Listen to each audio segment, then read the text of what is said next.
আসসালামু আলাইকুম দর্শক, সি প্লাস টিভির লাইভে আপনারা স্বাগত জানাই। আই নাইমুর রহমান। আমি বর্তমানে আছি চট্টগ্রাম মহানগরের রিবেল বি আবাসিক এলাকা, যেটা একটু পরেই সাবেক শ্রম এবং কর্মসংস্থান প্রতিমন্ত্রী ও চন্দনাইশের সাবেক সংসদ সদস্য আলহাজ নজরুল ইসলাম চৌধুরীর প্রথম জানাজা অনুষ্ঠিত হইব। জানাজা উপলক্ষে আসলে বিপুল মানুষের সমাগম লক্ষ্য করা যায়। এটা তার পরিবারের সদস্যবৃন্দ, আত্মীয় স্বজন, দীর্ঘদিনের রাজনৈতিক সহকর্মী এবং বিভিন্ন শ্রেণী পেশার মানুষের উপস্থিতি লক্ষ্য করা যায়। দর্শক ওনারা জানাই দিন ৭৭ বছর বয়সী নজরুল ইসলাম চৌধুরী দীর্ঘদিন ক্যান্সারত রোগে ভুগিল এবং আজি সোমবার সকালে ৪টার দিকে ঢাকা রোগে বেসরকারি হসপিটালত মৃত্যুবরণ করছে। পারিবারিক সূত্রে জানা গিয়ে প্রায় ৩ মাস ধরিয়ে ঢাকা রোগ বেসরকারি হাসপাতালত চিকিৎসাধীন অবস্থায় আছিল এবং বেশ কয়েকদিন আগে তার শারীরিক অবস্থার একটু যখন অবনতি হইয়ে তখন তার লাইফ সাপোর্টে রাখিল এবং লাইফ সাপোর্টে থাকা অবস্থানকালীন কিন্তু তার কি হইয়ে মৃত্যুবরণ করছে, শেষ নিঃশ্বাস ত্যাগ করছে। আজি রাত 10টা বাজে মরহুমের প্রথম জানাজার নামাজ অনুষ্ঠিত হইব এবং হালিয়া সকালে সম্ভবত চন্দনাইশ্বর কাঞ্চনাবাদ উচ্চ বিদ্যালয়ত সকাল 11টায় দ্বিতীয় জানাজা শেষ করিয়ে পারিবারিক কবরস্থানত তারে দাফন করিব।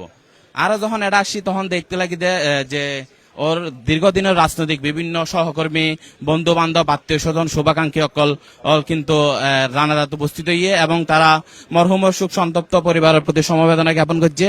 আর এখন দর্শক হতা হইম ওর জানাজাত উপস্থিত কিছু মানুষের আসলে তারা মরহুমের এই যে মৃত্যু এবং এই মৃত্যু লয়ের প্রতিক্রিয়া এবং তার মধ্যে যে অনুভূতি হাজ করাইয়া না আর দর্শকের সামনে একটু হইব।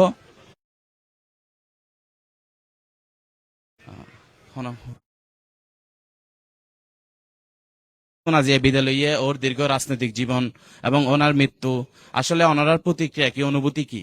আর আত্মীয় স্বজনের প্রতি খুব শ্রদ্ধ আছিল। আর খুব মানে সবসময় চলাফেরা করছি সরল মনে পাইতেই রে। কোনো মানুষের লোক কোনদিন দুর্ব্যবহার জীবন ন করে। তো ব্যাকুণ দোয়া করে মরি গিয়ে আরো দোয়া করি আল্লাহ ব্যস্ত নসিব করে আরো প্রত্যাশা করি। তাই চন্দনাইশ্বর দীর্ঘদিন ধরে এরা রাজনীতি করছিল, চন্দনাইশ্বর সাবেক সংসদ সদস্য আছিল। ওর যে মৃত্যু, এই যে রাজনৈতিক একটা শূন্যতা তৈরি ইয়ানোর কিভাবে অনেক দেখতে লাগবে? আসসালামু আলাইকুম। আসলে উনি একজন নির্লোভ সৎ রাজনীতিবিদ ছিল। তার মধ্যে কোনো দুর্নীতি ছিল না, লোভ ছিল না।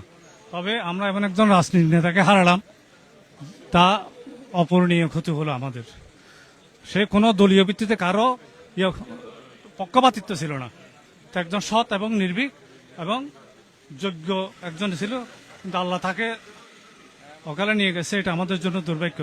আল্লাহ তার মাগফিরাত, তাকে জান্নাত নসিব করুক, এই দোয়া করি সবাদের কাছে, আবেদন জানাই।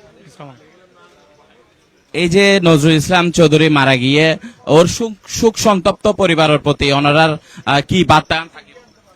সুখ সন্তপ্ত পরিবারের প্রতি আল্লাহ যেন তাদেরকে সবাইকে ধৈর্য ধারণ করার তৌফিক দেয়। উনি একজন ভালো মানুষ ছিল। ওনার কাছে আওয়ামী লীগ, বিএনপি, জামাত কোনো ভেদাভেদ ছিল না।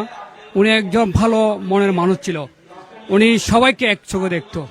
আর উনি একজন সৎ মানুষ ছিল। এই জানাজার মাধ্যমে প্রমাণ হয়ে যায় উনি যে ভালো মানুষ ছিল।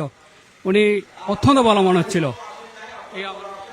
দর্শক ওনারা দেখতে লাগবেন আসলে এই জানাজারে গিরিয়ে আস্তে আস্তে জানাজা প্রত্যায়ন মানুষের সমাগম বাড়ি চললে ওর দীর্ঘদিনের রাজনৈতিক সহকর্মী অকল আছে এবং ওর আত্মীয় স্বজন পরিবারের সদস্য বিভিন্ন শ্রেণী পেশার মানুষ কিন্তু এই জানাজাত উপস্থিত হইয়ে ওনারা শুনতে লাগবেন যে আসলে চন্দনাইশের সাবেক সংসদ মরহুম নজরুল ইসলাম চৌধুরীর এই মৃত্যু রাজনৈতিক অঙ্গন দক্ষিণ চট্টগ্রামের রাজনৈতিক অঙ্গন দুঃখ শূন্যতা আইনে এবং যারা এরা আসছে জানাজা পড়তে এসে তারা আসলে মরহুমর রুহের আত্মার মাগফিরাত কামনা করেন এবং সুখ সন্তপ্ত পরিবারের প্রতি সমবেদনা জানাইয়ে